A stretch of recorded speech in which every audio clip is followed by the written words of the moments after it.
Hello and welcome to Neurodiversity and Mental Health, a webinar by Space Hertfordshire.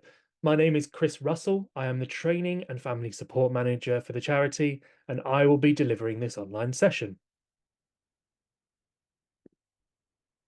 Before we start, I'd just like to share a little bit about the charity and what we offer. So we are an award-winning charity who supports and empowers families of children and young people who are neurodivergent. Now, if you think that there may be a neurodivergent support need within your family for your child, if you're going through the diagnostic process or you or anyone in your family has received a diagnosis, you're in safe hands with Space and can access our support. We do not require anyone to have a diagnosis. If you think there is a neurodivergent support need, you're welcome to access Space services. Everything that we do, our aim is to reduce isolation, support mental health, well-being, promote inclusion, and to build confidence and resilience for families. So at Space, we offer a send-specific family support service that is free at the point of access for any family that wants to speak to a special educational needs family support worker. We offer face-to-face support groups across the county of Hertfordshire. We offer different events and activities for young people. We are an SBLO provider as well. We also have our lending library called Lending Space in Stansted Abbot. It's a resource library, a community hub where parents, families, children and young people can come and borrow equipment that may be useful in the family home. We offer a whole range of training and workshops. We also offer training and workshops to schools and workplaces and organisations. We are an alternative provision provider. We also have one of the largest closed Facebook groups for peer support from families to families. And we also have a range of services available on our website. If you'd like to access any of our services, you can see on screen some scannable QR codes. Or to access our wider offer, you can visit our website at www.spacehearts.org.uk to find out more.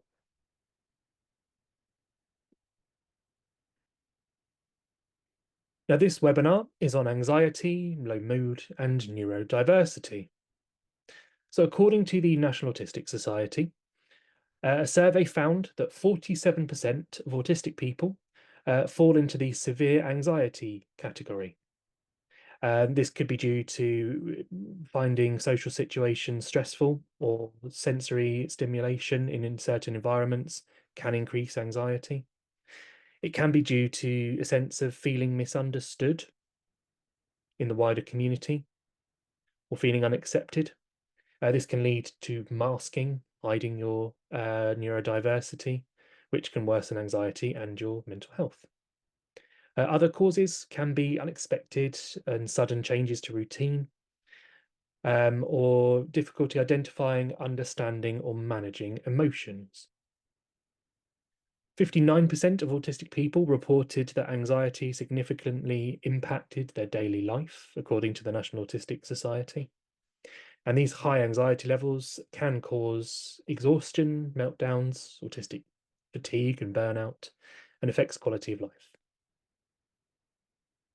In terms of low mood, it's estimated that at least 20% of the global population will experience a period of depression at some point, but this is more common in people on the autism spectrum, as people who are depressed can experience a range of symptoms which may vary from person to person in their combination. Now, in terms of ADHD, although specific UK-wide statistics are limited, a consensus statement from the UK Adult ADHD Network highlighted that university students with ADHD often reported on co-occurring mental health conditions, particularly anxiety and depression. And that statement referenced a study which found that 55% of students with ADHD had at least one co-occurring condition, with 32% having two or more. And those most common co-occurring conditions included depressive and anxiety disorders. So anxiety, low mood and depression is a common occurrence in our neurodivergent community. The first thing I will say is if you are at all concerned about your child's mental health, your first port of call is to speak to a medical professional, book a GP appointment to discuss support. Now, first topic, what is anxiety? Well, anxiety is a feeling of worry, a feeling of fear or unease. It can happen in response to a specific situation without an obvious trigger. But anxiety is your body's natural reaction to stress or to feelings of being in danger. It's your fight or flight response. It's your caveman brain getting ready to either fight a woolly mammoth who's attacking your family or to flight to escape to safety. Anxiety can often involve overthinking or worrying about future events. You get a big boost in adrenaline, a big boost in cortisol, and this will spike your anxiety levels. And when anxious, you might notice an increased heartbeat. You might feel quite restless. You may have difficulty concentrating. It's also known as hypervigilance. It's difficulty switching off, constantly kind of looking for threats, being quite irritable. It's important to know that anxiety is a normal part of everyday life. Notice I'm not talking about anxiety disorders right now, but anxiety is a normal part of everyday life. You can feel a bit anxious about meeting a deadline, or feel a bit anxious about crossing a busy street. This is your brain protecting your body from danger. So it's the danger of missing a deadline and risking your job, being in trouble at work. It's your body protecting yourself from injuring yourself on a busy road. The anxiety can be quite useful and a protective emotion, protective state. However, prolonged and high levels of anxiety may then develop into an anxiety disorder if it interferes with daily life. Now, when we think about anxiety in children, for many children, all emotions can be really difficult to understand, especially in neurodivergent children and young people, as stress, anxiety is conceptual, it's in your brain, and it's quite difficult to picture. Emotions aren't physical that you can pick up and feel. And many neurodivergent children are visual or kinesthetic learners. So learning through seeing or learning through doing or being shown, doing something practical. This can make teaching emotions and understanding emotions more difficult for some neurodivergent children. Therefore, when feeling anxious, trying to understand what this feeling is, that increase in heart rate, that irritability, can often make it worse. Because I've got to now understand what I'm feeling. What is this feeling called? That then can increase your stress and anxiety levels because it's one more thing to try and work out, one more thing. And some neurodivergent children may also have alexithymia. So alexithymia is the inability to express or describe one's feelings. It's reduced language to describe different emotions, especially the more subtle and complex emotions. It's having no language for your worries. So you might ask your child, how are you feeling today? And they go, I don't know. What many children on the inside are saying is, I don't know which part of the many emotions I'm experiencing at once to identify, how to correctly label it once I've identified it, how to translate that feeling into speech and guarantee that you can understand that speech. How do I pinpoint one emotion? What's it called? How do I correctly label it? How do I turn that feeling inside into speech? And how do I guarantee that I will get the support I need from that speech? So when our children say, I don't know, that can often be a form of alexithymia. So what we do see in some neurodivergent children, some children with alexithymia, when anxious, is having a stomach ache, or I've got a tummy ache, I feel ill. Because having those butterflies in your stomach when you're anxious, feeling quite restless, uncomfortable, feels quite similar to having a stomach virus, feeling ill. So to some children, it feels very similar to feeling ill. Your child may have that flight response and withdrawal. They're normally not so withdrawn. You may see a change in their behavior that they're withdrawn. Likewise, if that fight response kicks in, you may see them to be more hyperactive. Likewise, they may be more or less vocal depending on that fight or flight response. Quite restless because of that hypervigilance. Your brain's constantly looking for danger when you're anxious. So sitting back and relaxing and stopping generally doesn't happen when you're anxious. It's quite restless. And bringing up past events as well. Now, some children and young people with alexithymia, who are neurodivergent, may bring up past events to communicate how they feel in the moment. So, for example, you may, picking up your child from school, how was your day at school today? Oh, yeah, everything's fine. But I really miss grandma. And grandma passed away 5 years ago. We haven't really spoken about that in 3 years. Thought there was closure on that. Sometimes that can be children going, how I feel right now is how I felt when grandma passed away. For some children, it's more effective and easier to communicate how you feel in terms of past events. How I feel right now is how I felt when grandma passed away. So, this feeling I'm having right now reminds me of grandma passing away. I miss grandma. So, that bringing up past events can sometimes be communicating anxiety or a support need in some young people. Tiredness as well. You may also see your child being quite tired. Anxiety can make you feel very tired, but not necessarily sleepy. It may interfere with sleep, but that tiredness can sometimes be due to anxiety. And in neurodiverse children who are anxious, you may see an increase in stimming or repetitive behaviors. So that may be some more gross motor repetitive behaviors like flapping hands or rocking or spinning. It may be some more fine motor, um, playing with a zip up and down, twirling hair, fiddling with eyelashes. But those repetitive behaviors that your child may engage in, you may see an increase in those in a neurodiverse, anxious child. Now, looking at low mood and depression. So, depression is a diagnosable mental health condition, which is persistent and severe feelings of sadness, feeling hopeless or empty. Depression can last weeks or months and often doesn't go away without intervention. You may also lose interest or lose pleasure in activities, feeling quite fatigued or have difficulty concentrating more so than usual. You may see some changes in sleep or appetite. Someone going through a period of depression may feel worthless or guilt or hopeless. And in severe cases, may have thoughts of self harm. Low mood is a term used where low mood is temporary and often improves with time or with simple actions and self care, whereas depression is prolonged and can significantly impact your daily life.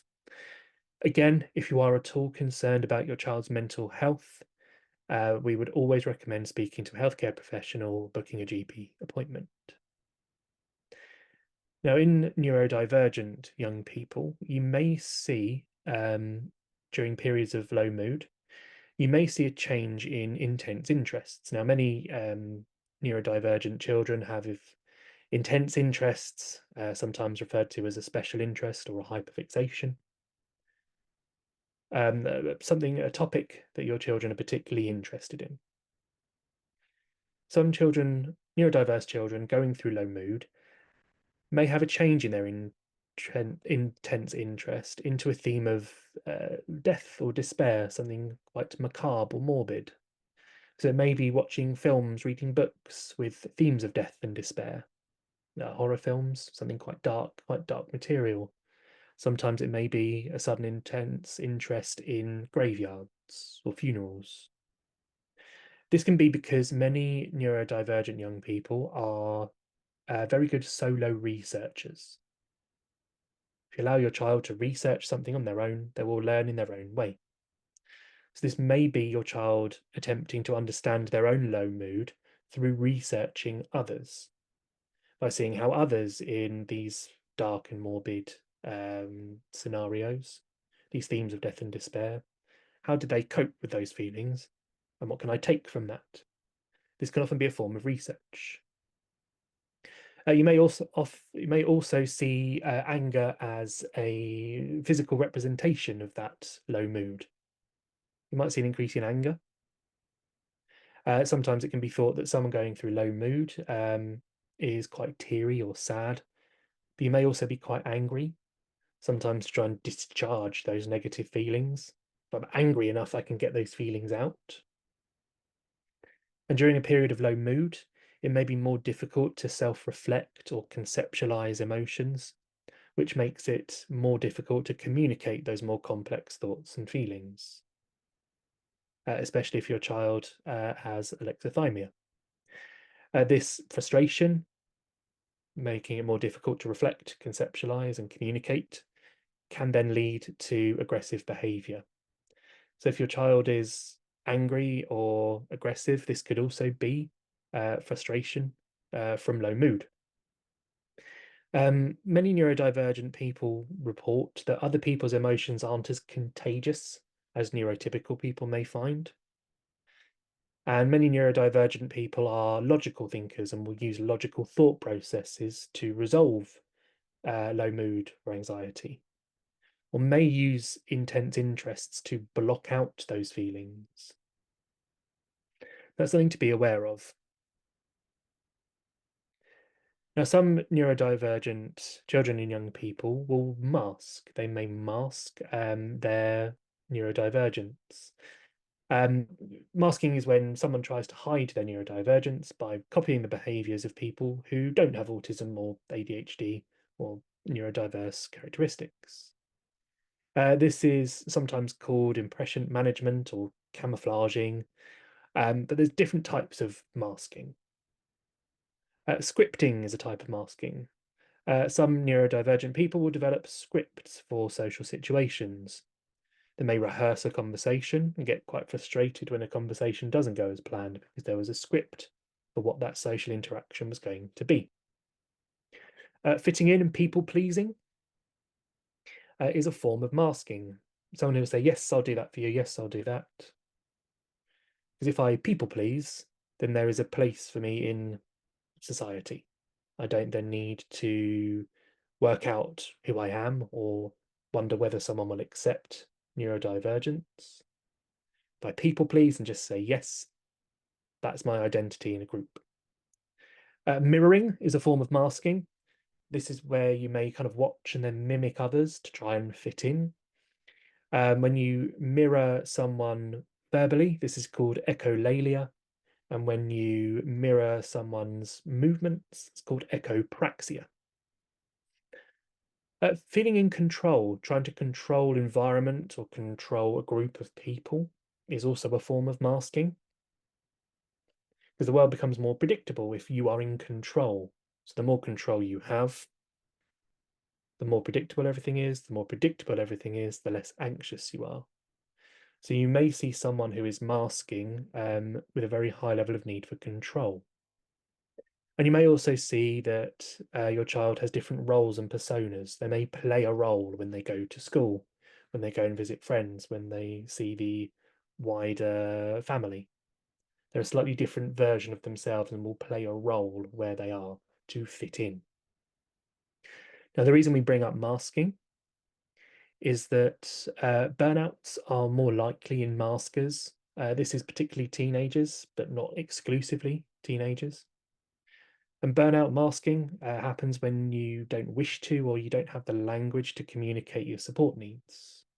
You may not feel like it's the right time. You may not feel there are enough people to share who you are with. This can lead to exhaustion, trying to be someone else every time you leave the house, or wanting to be accepted by a peer group at the expense of your mental health. So masking can lead to adverse mental health needs. Now, to recognise burnout, or neurodiverse burnout, you may see someone who is more socially withdrawn, quite tired and irritable, someone who is not spending time on hobbies, enjoyable activities, may not find their intense interests as engaging as previously.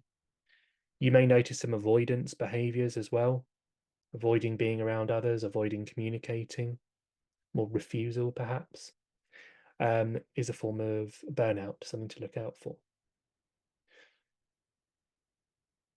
So what we suggest at Space to reduce the likelihood of burnout and masking is talk to your child about neurodiversity, share role models of autistic adults.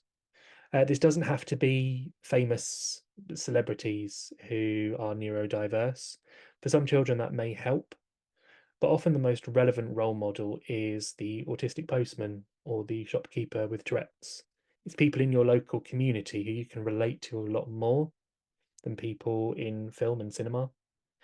For some children, both are useful, but sharing role models of neurodivergent adults can help promote neurodivergent acceptance, reducing the need to mask, reducing the likelihood for burnout. You may need to advocate for your child and making others aware of needs respectfully and where it's appropriate, to help others understand your child's way of thinking and to help them understand what that looks like in a social situation. Finding a community of other neurodivergent people as well. Does your child have neurodivergent friends, people with similar neurology to your child? Being in nature can often support with burnout as well, connecting with nature or animals. It may be spending time or gathering knowledge on an intense interest or a hyperfixation. It may be having a sense of responsibility or purpose or employment, can give a better sense of self, a sense of purpose, and help to reduce the likelihood of burnout. But overall, it's encouragement to be yourself. You can find encouragement to be yourself at space events and other local events. Having a strong support network and role modeling from parents. Now, next, we're going to go through a bank of strategies to promote good mental health at home.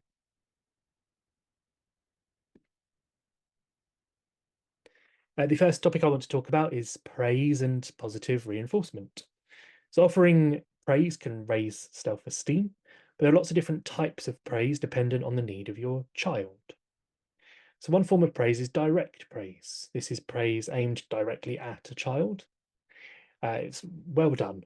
It's eye contact, it's looking at your child, it's directing your communication directly at your child and praising them for something that they've done. This works well because there's no room for misinterpretation. There is no room, margin for error. There is no way to think that maybe that person didn't mean that. This can, however, feel quite overwhelming for some children who may not know what to do with that direct praise. It may be too direct and too overwhelming. So direct praise works well for children who show a need for reassurance. Whereas indirect praise is praising a child or a young person without any direct communication. This can be just a quick thumbs up as you walk past, not even looking at them, quick thumbs up as you walk past. Sometimes it's a smiley face on a post-it note that you just leave next to your child while they're playing. Indirect praise can also be through text messages and WhatsApp, some more indirect form of communication. That indirect praise has come from a text message. It hasn't come from a parent or a caregiver or a friend. So the indirect praise can reduce those overwhelming feelings and anxiety around social communication. What do I do with that praise? It reduces those overwhelming feelings. But for some children, it may not be direct enough. So indirect praise works better for children who may feel easily overwhelmed. Now, to dig deeper into praise, we've looked at direct and indirect praise. But there's also praise for doing and praise for being. Praise for doing shows that you've noticed what your child is doing consciously, what they're consciously choosing to do, and that you like it. You want to praise your child for that choice, for doing something. Praise for being is telling someone you value them for who they are. They don't have to earn it, they haven't made a choice that has resulted in that praise. It's unconditional love, it's unconditional praise. You value that person for their inherent characteristics. Now, there can be indirect praise for doing, and there can be direct praise for doing. So that can look like praise for doing can be well done. Well done, you. It's direct for something you've chosen to do.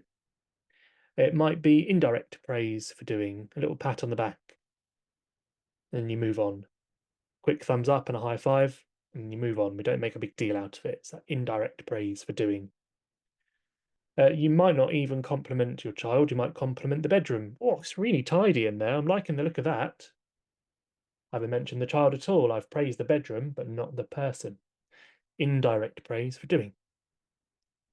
Oh, are you ready to go already? How have you managed that?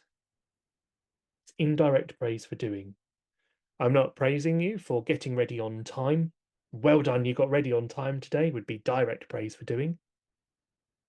But I'm commenting on the fact I'm very happy that you're ready to go already. That's interesting. Is indirect praise for doing. Thank you for all your help. So there's direct praise for doing and indirect praise for doing.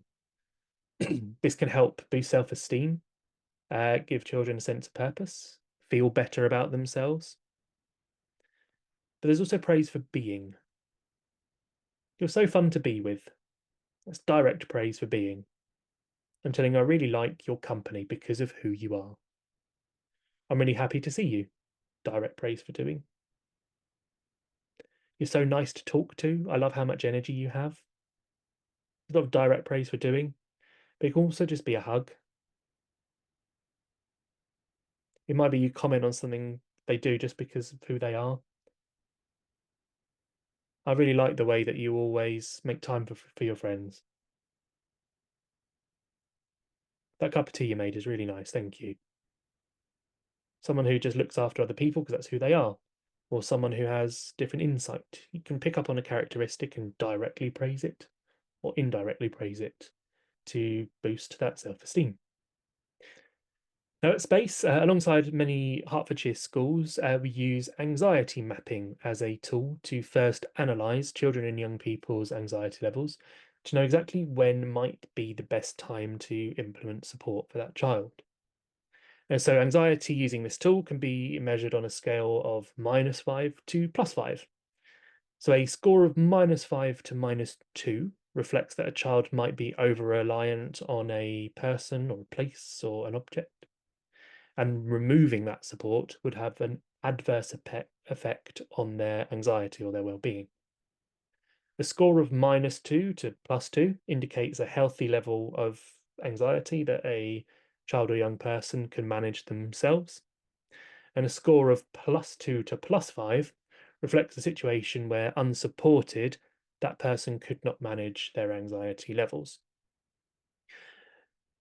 Speak to your child's school about anxiety mapping if this is a strategy that they use, as this tool can also be used in the family home. Other strategies and resources to use, you can use the stress bucket. So for children that want to explore feelings of overwhelm or feelings of high levels of stress, you can use the stress bucket. You can get a physical bucket and a cup and fill it with water and discuss what makes you feel stressed. Is it I have ADHD and time blindness. I find the concept of time really difficult. That stresses me out. You pour water in the bucket. It may be I'm someone who doesn't always understand the rules. There's a lot of unwritten rules that other people seem to pick up on, but I need them written. I find that stressful when they're not written. I'm someone who's anxious about failure or something in the cup. Someone who has sensory difficulties. I find busy and loud environments quite difficult. And you pour into your bucket. Someone who is very literal and takes things literally. I interpret situations literally, as everyone else doesn't always mean it literally. stressful when we pour water into the bucket. Someone who has difficulties with communication or is unsure of what's going to happen, changes in routine. It helps unpick support needs. And you see that as you fill up the bucket, it gets heavier and heavier to carry around, and that stress can then spill out. It shows that stress can build up over time and where it comes from, and it gets to a certain point where it's a breaking point and there's too much of it. You can then demonstrate what takes it out, what meets support needs. Is it solitude, time on your own? Takes cups of water out of the bucket. Is it spending time with pets or animals? Takes a cup of water out of the bucket. Is it time on an intense interest? Solo researching? Takes water out of the bucket. It represents how stress can build up, how stress can be relieved over time. It's also worth noting that however much stress you can cope with varies from situation to situation and from day to day. Some days you may have a bucket's worth of stress that you can cope with before it overflows. Sometimes you may only have a jug's worth, mug's full, or a thimbleful before you're at bursting point. So these are ways to explore anxiety with your child. Now, for some children, especially those who have alexithymia, they may find it easier to communicate feelings through incredible 5-point scales. Now, this example on screen has purposefully been left blank for your child's voice. So there is a visual and a number and a colour assigned to each of the 5 points on the scale. Your child can call those what they like, what is relevant to them on those 5 points. One might be overjoyed, one might be happy, 2 might be calm, 3 might be okay, but it's your child's words. For some children, it's easier to say a number, a colour, or point to a 5-point scale to communicate how they feel in the moment, rather than trying to identify that, turn it into speech. It may be easier to point at a number and take some of the direct communication out when trying to explore how your child feels. And 5-point scales may look like a thermometer. There can be a picture of your child going up to the top. For some children, you may have a volcano or another visual example. Now, some 5-point scales will have, I feel calm and everything's okay, so I should keep doing what I'm doing. These ones have a bit of a so what on them. If we take the 4, for example, so 4 is when I feel angry, I want to shout or scream or to make a noise. So what should I do? Leave what I'm doing, listen to some music, and tell an adult what is wrong.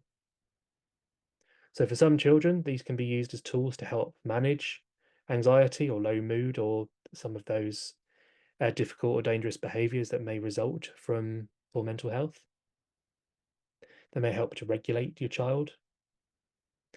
But yes, these examples have a so what, so something I can do about it. Some children these may be right for, some children may just need the more basic thermometers. Some children may need a more detailed one. You may also want to use elements of drama therapy, which is practicing difficult situations. So perhaps you walk into your form room late and everyone turns and stares. So what do I do in that situation? What can I do? Similarly, you're kind of giving like a so what? What's something that I could do in that situation? If that's something that's likely to have an effect on my well-being or my mental health. Or if someone calls me, but I don't want to talk right now, what can I do? So you're practicing those elements. Now, often this can be a form of giving scripts to your young people. Now, this isn't a masking script. You can look at scripts in 2 different ways. There are scripts to mask how you feel or hide your neurodivergence, or you can give scripts to feel empowered and normalize clarification. If neurodivergent young people felt empowered to promote questioning in a friendship, and scripts such as, am I reading you properly? Rather than masking and pretending that I know exactly what you mean, can I double check that I'm reading you properly? One script could be, I feel confused, feeling empowered to say that. I don't know what you mean.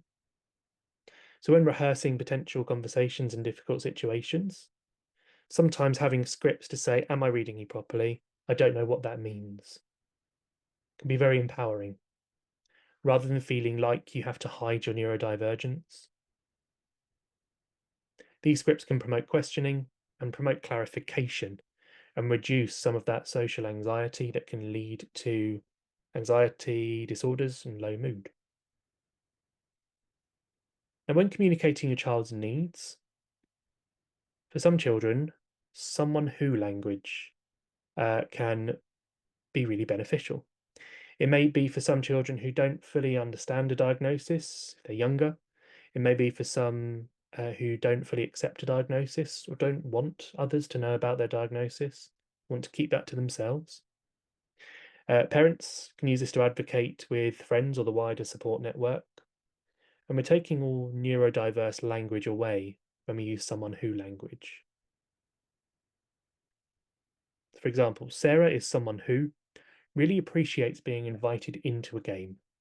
She might stand and watch at the sides if she wants to play. Sarah is someone who isn't sure how to join in on her own and really appreciates your support.